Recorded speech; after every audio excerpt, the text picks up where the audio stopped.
It was a quiet Saturday morning when the trouble began. The sun was barely up, casting a warm glow over the sleepy street. The narrator, a disabled individual who relied on the designated parking spot outside their apartment building, was preparing for another routine day. A quick glance through the window, however, shattered the calm.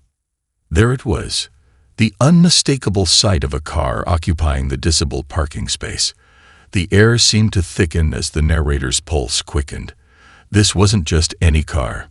It was Karen's car. Karen, the woman who had earned a reputation in the building for being entitled, disrespectful, and most of all, utterly dismissive of the rules. She was the type who thought the world owed her everything, regardless of the cost of others. And this was the final straw. The narrator watched from the window, their heart pounding, as Karen stepped out of the car.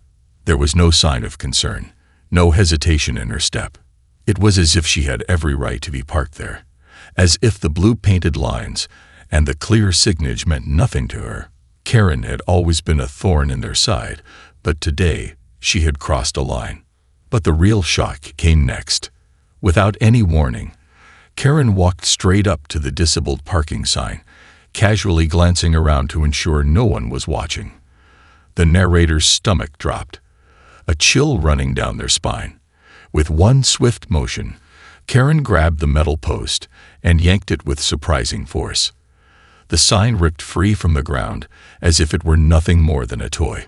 The narrator's breath caught in their throat, but they couldn't look away. Karen held the sign for a moment, inspecting it as though it were a piece of trash she was preparing to toss. Then, with a flick of her wrist, she tossed it aside, sending the sign crashing to the pavement. The sound echoed in the morning air, sharp and jarring, as if the very rules of the building were being torn apart with a single thoughtless act. Karen didn't even break her stride. She turned, walking away from the scene as though nothing had happened, as if the destruction she had just caused wasn't a big deal. The narrator's mind raced. Was it really happening? Was she really doing this? The disabled parking spot wasn't just a convenience. It was a lifeline. For someone like the narrator, it was an essential part of their daily life. Without it, their mobility was limited, and they could be left struggling to find a place to park in a lot that was always crowded. And here was Karen, ripping down the sign as if it were some trivial matter. Anger surged through the narrator, a mixture of disbelief and frustration. But there was something else building inside them, a quiet determination. They weren't going to let this go. The community deserved to know what kind of person Karen truly was. But the questions loomed large in the narrator's mind. What if no one believed them? What if this was just another case of their word against hers? The only thing they had in their favor was the one thing Karen hadn't counted on: the security cameras. The camera feed, while not always reliable, had the crucial vantage point of the parking lot. There was a chance, just a chance, that they might have caught it all on tape. And if they did, Karen's arrogance would be exposed. The suspense gnawed at the narrator as they rushed to grab the security footage. Time was ticking, and they knew that if they didn't act fast, Karen might just get away with it. The minutes felt like hours as the narrator sat frozen in front of the security footage, heart racing. Their fingers trembled as they fast-forwarded through the grainy recordings, praying the camera had captured Karen's destructive act. The clock ticked louder than usual, each second building more suspense as the screen flickered. The footage was spotty at best, patches of darkness, occasional glitches, and long stretches of seemingly uneventful footage. It seemed like a wild goose chase. But then there it was, a faint image. The outline of Karen's car, parked in the disabled space, clearly visible from the camera's angle. The narrator leaned forward, eyes straining, hoping for more clarity. The footage wasn't perfect, but it was enough to see Karen's unmistakable figure step out of the car. She looked around casually, as if unaware that anyone might be watching. The narrator held their breath, the room growing colder with the intensity of the moment. This was the moment of truth. The camera's resolution was poor, but this could work. They could prove it.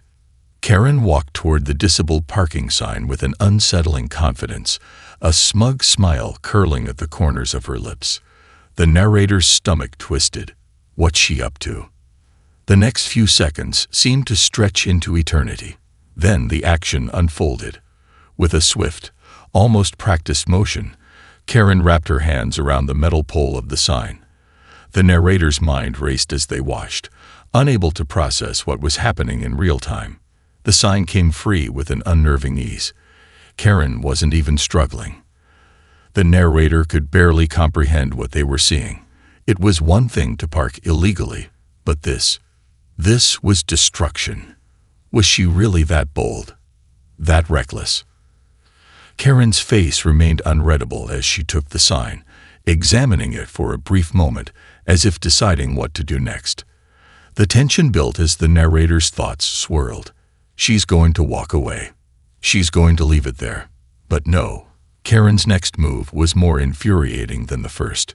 She didn't just toss the sign aside. No, she threw it to the ground with a viciousness that sent a shiver through the narrator. The loud clang of the sign hitting the pavement echoed through the recording, a physical manifestation of the narrator's rising anger. This is real. This is happening. The narrator's hand gripped the edge of the desk, nails digging into the wood. They could feel the pressure building in their chest. The violation was so blatant, so audacious, they could hardly believe it. As Karen walked away, leaving the sign in a twisted heap on the ground, the narrator stood frozen, staring at the screen. They had to do something. This couldn't be allowed to slide. But then doubt crept in. What if the footage wasn't good enough? What if Karen somehow found a way to talk her way out of it? What if no one believed them? The thought was unbearable. The narrator quickly rewound the footage, replaying it again and again, hoping to catch something new, anything that might help build the case. They watched as Karen disappeared from view, the scene now quiet and still. The only sound was the beating of the narrator's heart, louder than ever. The clock on the wall ticked louder, every second stretching into a longer, more suspenseful beat. The narrator knew that this moment, this one tiny window of time, could change everything. But what if it was already too late? The room felt suffocating, and yet there was a glimmer of hope. If I can prove this, if I can expose her. The uncertainty lingered in the air like a storm, and the narrator knew one thing for sure. They had to act fast. Time was running out, and Karen might already be getting away with it. The narrator's fingers danced over the keyboard, rewinding the footage once again, hoping for a clearer glimpse of the moment Karen had torn the parking sign down. Each click of the mouse felt like an eternity, the faint whirring of the hard drive echoing in the otherwise silent room. The tension in the air was thick. Every second that passed felt like it could tip the balance of the entire situation.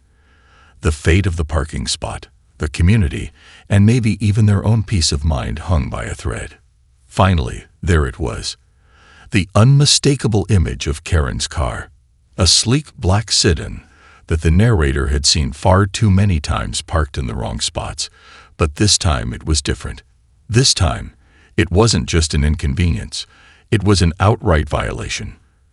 Karen's vehicle stood out in sharp contrast against the faded lines of the disabled parking spot, mocking the rules that everyone else followed without hesitation. The narrator's breath caught in their throat. This is it. The footage was shaky, and the angle wasn't ideal, but Karen was unmistakable as she strode towards the sign, her face set in that all-too-familiar expression of indifference. The camera flickered, but in that brief moment, it was enough. Karen approached the sign with an almost exaggerated nonchalance. She surveyed her surroundings, scanning the empty parking lot. Was she waiting for someone to stop her? The anticipation surged, every second stretching out like a taut wire. Then, Karen's hands gripped the sign. The narrator leaned closer to the screen, the world narrowing down to that single frame. With a jarring pull, Karen tore the sign free from its base. The action was so swift, so shocking, that it almost seemed unreal. The sound of metal bending and snapping was faint, but still enough to make the narrator's stomach churn. The camera caught her face in that fleeting moment as she examined the sign in her hands, a look of mild curiosity crossing her features, as if she were inspecting something completely inconsequential. The sense of outrage that surged through the narrator was like a tidal wave crashing into them. She really did it. She really just destroyed it. The moment seemed to freeze. In a heartbeat, Karen took the sign and casually tossed it aside, as if it were nothing. Something that could easily be replaced. She didn't care. She didn't care about the rules. She didn't care about anyone else.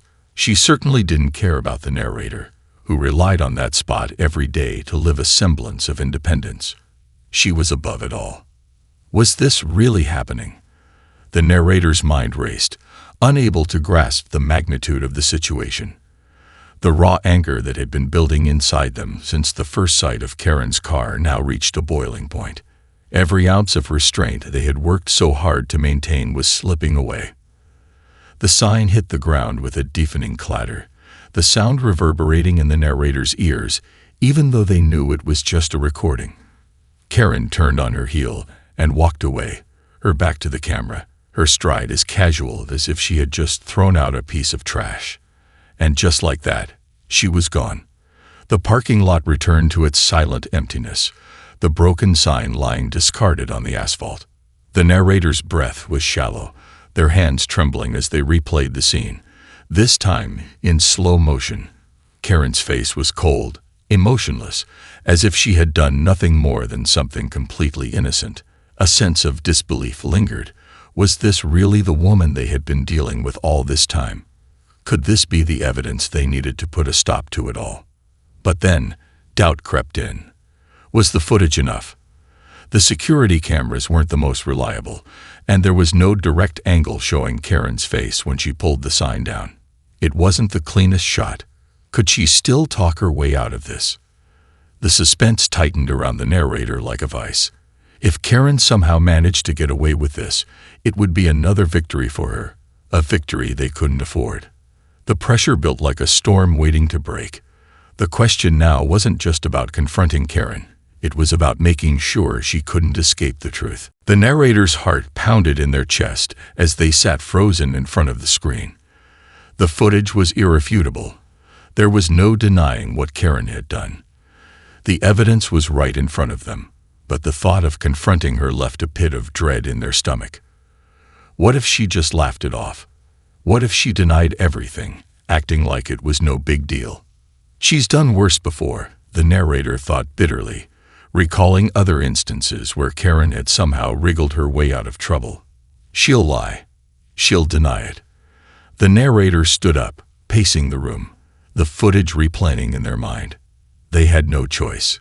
Confrontation was the only path forward.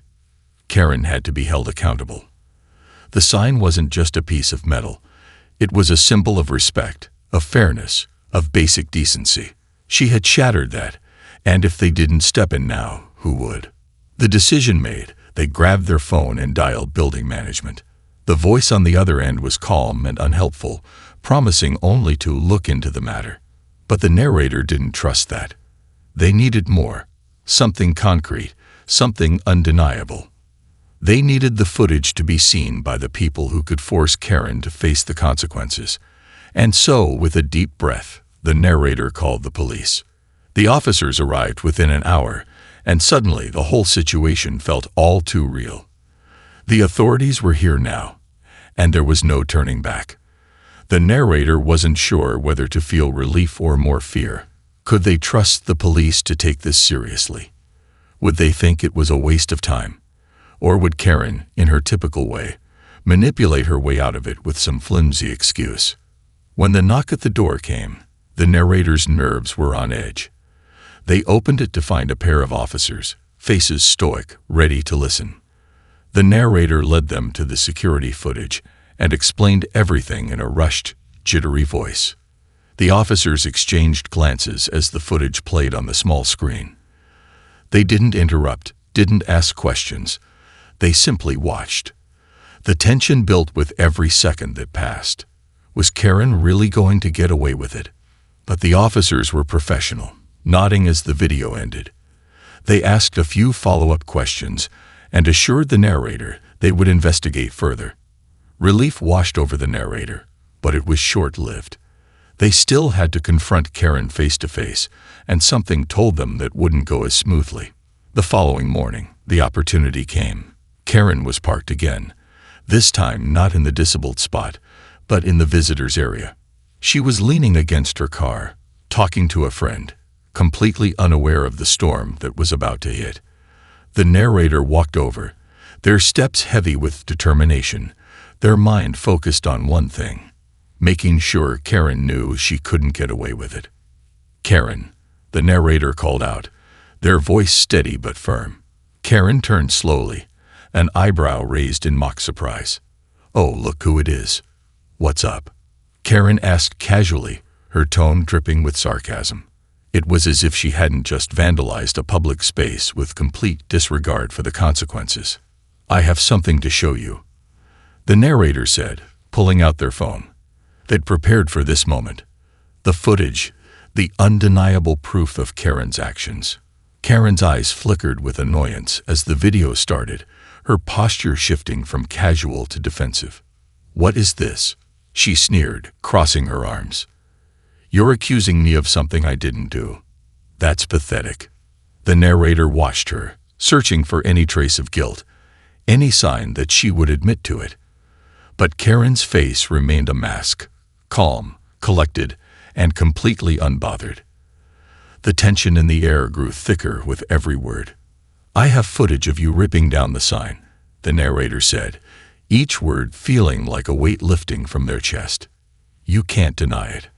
Karen's expression remained stone cold as she stared at the screen, her eyes darting over the footage. But just as the narrator expected, she denied everything with a smile that only made the situation worse. "I don't know what you're talking about," Karen said, her voice rising slightly. "That wasn't me. Someone else must have done it." The narrator felt a cold shiver run down their spine. The audacity. The complete refusal to acknowledge the truth was more infuriating than they could put into words. The camera had captured her. It had captured the very moment she destroyed the sign. And yet here she was, lying through her teeth. The tension was palpable. Could this go any further? Would Karen get away with it? Would the truth ever come out? The suspense hung in the air, thick and suffocating, as the narrator realized this was far from over. This was just the beginning. Karen's response was as expected, dismissive, deflective, and full of arrogance. As she stood there, arms crossed, the narrator could feel the waves of frustration rising. How could she still deny it? The footage was right there. The moment she'd torn the sign from the ground was captured in full detail.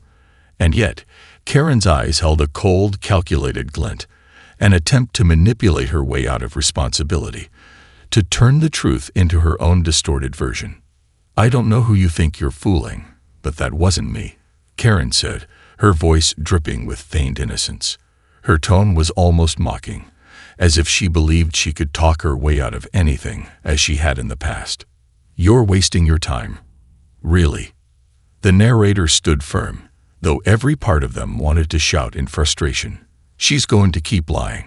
She's going to try to make me look crazy." The air between them grew heavier, charged with the tension of Karen's lies hanging in the space like a thick fog. The narrator's hand clenched around the phone, gripping it tightly as they stared Karen down. "This can't be how it ends. Not like this. You're not going to get away with this," the narrator finally said, their voice steady but filled with a quiet fury. "I have the proof. You tore that sign down, and you can't deny it anymore." Karen's face twisted into a look of condescending disbelief. "What are you going to do? Report me to the police?" "Oh wait, you already did. How cute." She laughed dismissively, the sound cutting through the tension like a knife. "But trust me, they'll see it my way, not yours." Something inside the narrator snapped. How could she be so brazen? The world seemed to tilt, the weight of the situation pushing down on their shoulders. Karen wasn't just dismissing the footage. She was belittling everything that mattered. Their struggle, their dignity, the very essence of fairness. The anger surged again, but this time it was different. There was a new sense of determination, a feeling that they wouldn't let this go without a fight. A voice inside whispered, "What if Karen's right? What if the police dismissed it as a trivial matter? The footage might not be perfect. There were gaps, shaky frames, and the camera's angle wasn't ideal. But deep down, the narrator knew this wasn't just about the parking sign. This was about standing up to someone who had made a habit of breaking the rules, someone who thought she could get away with anything." The silence between them stretched on, thick with the weight of Karen's lies. Then, something unexpected happened. From the corner of their eye, the narrator noticed movement. A figure was walking toward them, someone who had been watching from a distance. It was one of the building's maintenance workers, a quiet man named Greg who had been there for years. He was known for keeping to himself, never one to get involved in drama. But today, his presence felt like a lifeline. Greg stopped just short of where they stood, his eyes flicking between Karen and the narrator. Without saying a word, he pulled out his phone, unlocking it to reveal a video. The narrator's heart skipped a beat. Could this be? Greg glanced at Karen with a look that sent a shiver down the narrator's spine. "I saw the whole thing," Greg said, his voice calm but unwavering. "I've been here since early this morning. I caught the whole thing on my camera." Karen's face paled slightly as she realized what was happening. She opened her mouth, about to protest, but Greg cut her off with a glance. "I've been working here long enough to know what's right and wrong," Greg continued. "And I saw you tear that sign down, Karen. I've got it all on video, too." The world seemed to stop for a moment. Karen's confident demeanor faltered, her mask of indifference slipping as the reality of the situation sank in. For the first time, she looked vulnerable, caught off guard. Her usual bravado was gone, replaced by something far less certain. The narrator's mind raced. Gray has footage too. Could this be the final nail in the coffin? Karen was no longer just facing their word against hers. She was facing two pieces of undeniable evidence. The foundation of her lies was crumbling, and for the first time, it seemed like she was starting to panic. The silence that followed was deafening. The air felt thick with the weight of anticipation. What will Karen do now? Would she continue to lie, or would she finally admit to her actions? Karen's eyes flicked from the footage in Greg's phone to the narrator's determined face, her confidence slipping away with each passing second. The tension was palpable, the atmosphere so thick it seemed to hum with the energy of the showdown. And yet, the question remained. Would this be the moment where Karen's world came crashing down? The next few seconds stretched on like an eternity. The seconds stretched on, each one feeling like an eternity as Karen stood frozen, her eyes darting back and forth between the two phones now displaying irrefutable proof. Her confident mask, so carefully crafted, was slipping, piece by piece, and the crack in her facade grew wider with each passing moment.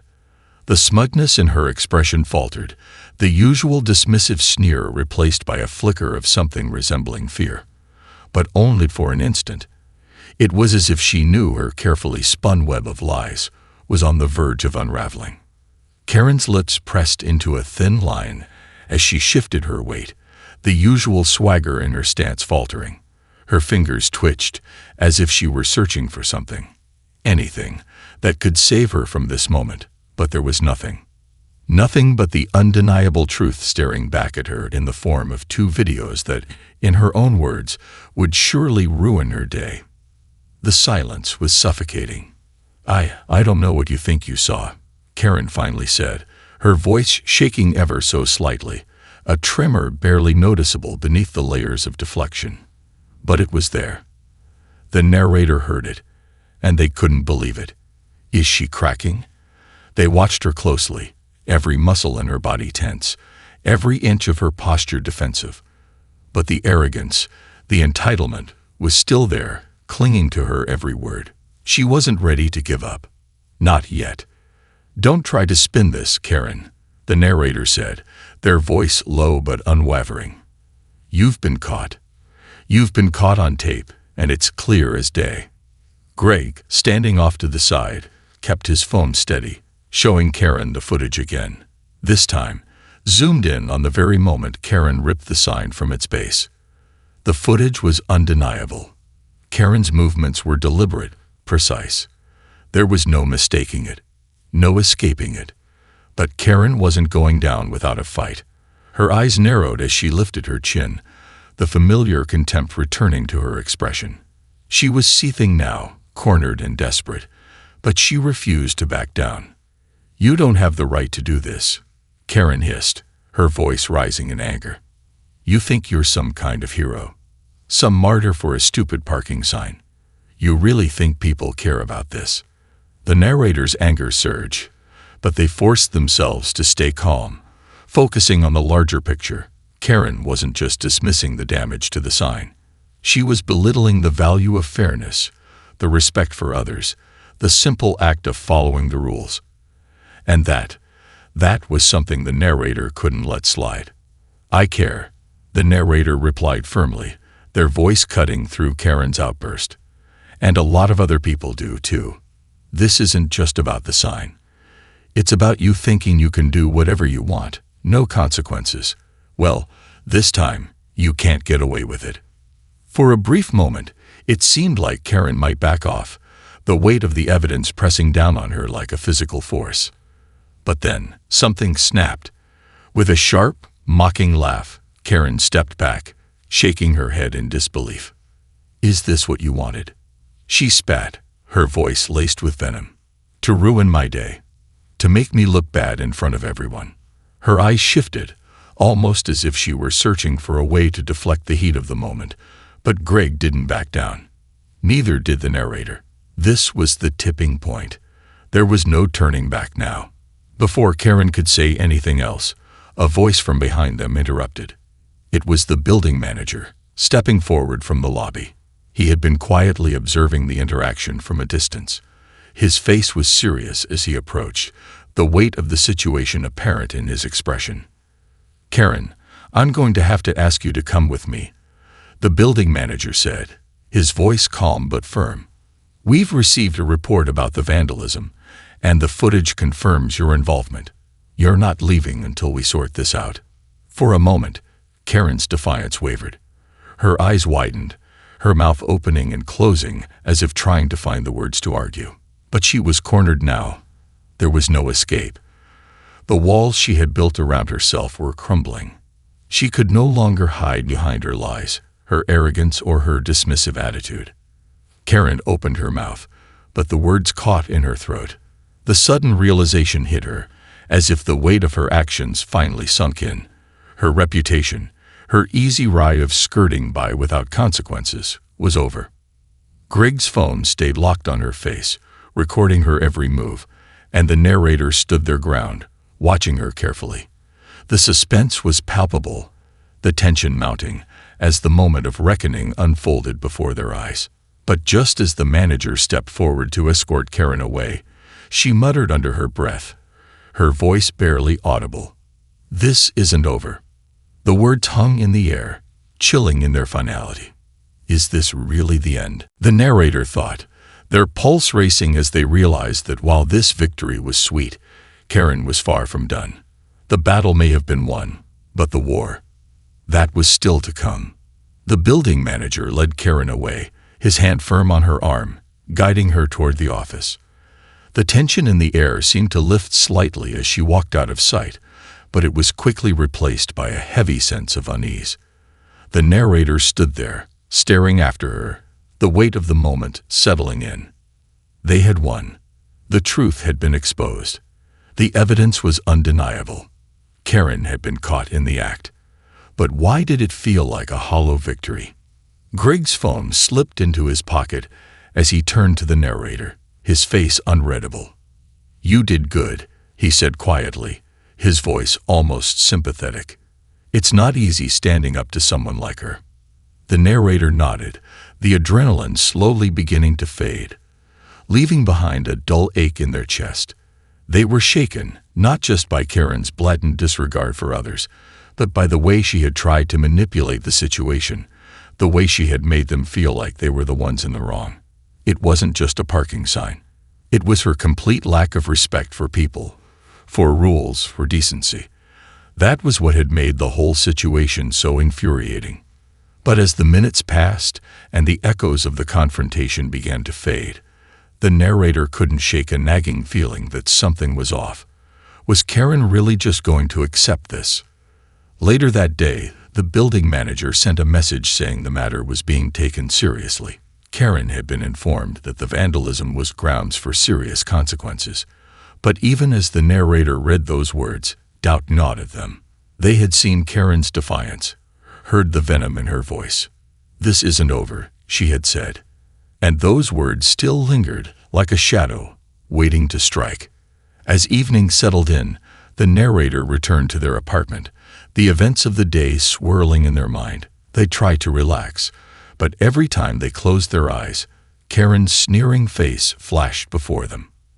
They had no idea how far she might go to get revenge, how far she might push to turn the tables. The phone rang suddenly, its shrill ring pulling the narrator from their thoughts. It was an unknown number, and instinctively, they hesitated. The last thing they wanted was another headache, another call from someone who would try to make them feel like the bad guy. But they answered anyway. "Hello," the narrator said cautiously. A voice they didn't recognize responded, cool and calm. "You've made a big mistake." The narrator froze. That voice, it sounded eerily familiar. But it wasn't until the words started to sink in that the realization hit like a punch to the gut. It was Karen. "Listen carefully," Karen's voice continued, a low, almost threatening tone in every syllable. "I don't forget slights, and you've just made a powerful enemy. The building manager may have kicked me out, but you're not safe. Not by a long shot. You think this is over. It's just beginning." The narrator's pulse quickened, the hairs on the back of their neck standing up. This wasn't a simple phone call. It was a warning. And Karen wasn't done. "Good luck," Karen added with a sneer that seemed to cut through the phone, before hanging up abruptly. The line went dead. The room felt colder, and the knot of dread tightened in the narrator's stomach. What does she mean by this? The question swirled around them like a storm. What could she possibly do next? The phone call, which had seemed like just another trivial moment, now felt like a declaration of war. Karen wasn't the type to back down. And now, it seemed, she was taking the fight to a whole new level. The tension in the air thickened, and the narrator realized that they couldn't just sit back and wait. They would have to be prepared for whatever Karen might throw their way. Karen's threats were never idle. She had a way of making things more complicated than they needed to be, of turning small slights into full-scale battles. With the call still echoing in their ears, the narrator began to pace. They had won the battle. But as Karen's chilling words lingered in their mind, they couldn't shake the feeling that this war was far from over.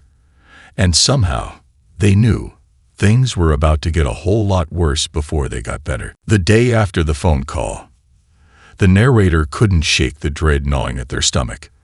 The sense of unease lingered, a constant companion in the back of their mind.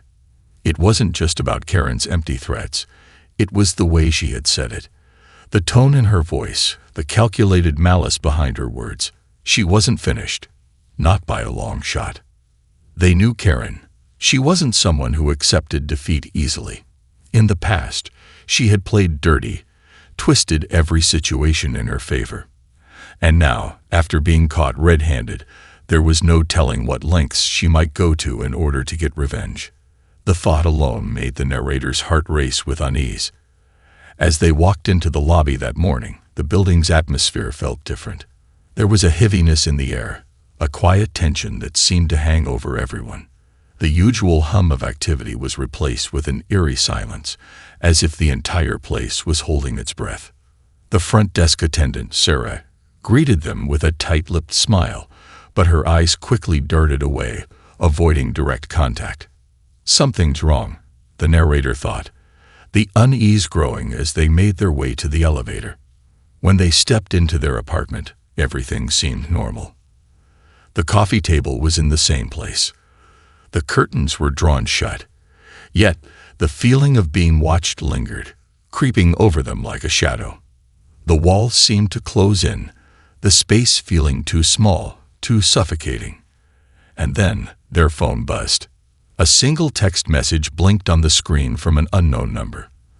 Their pulse quickened as they read it. "You really thought you could get away with this?" The narrator's stomach lurched. It was Karen. She was getting desperate. It was happening. The retaliation was in motion. Before they could process the message, another one appeared. "Meet me at the parking garage at 7 p.m. Don't tell anyone, or I'll make sure things get worse for you." The threat was clear. Karen wasn't done. She was pushing, manipulating, forcing the narrator into a corner. The implications were chilling, but there was no turning back now. They had no choice but to confront whatever Karen had planned, no matter how dangerous it might be. As the hours passed, the tension in the narrator's chest grew. Every glance over their shoulder, every creak of the floorboards made their heart race. Would they walk into a trap? Would this be the moment when Karen's threats became more than just words? By the time the clock struck 7, they were pacing in their living room, glancing at the door every few seconds, debating whether to go. But the text was clear. If they didn't show up, Karen would escalate. She had already proven she could be ruthless, and the narrator couldn't risk what might happen if they stayed hidden. When they arrived at the parking garage, it was eerily quiet. The fluorescent lights flickered overhead, casting long, distorted shadows across the concrete floor. The sound of their footsteps echoed in the empty space, amplifying the tension in the air.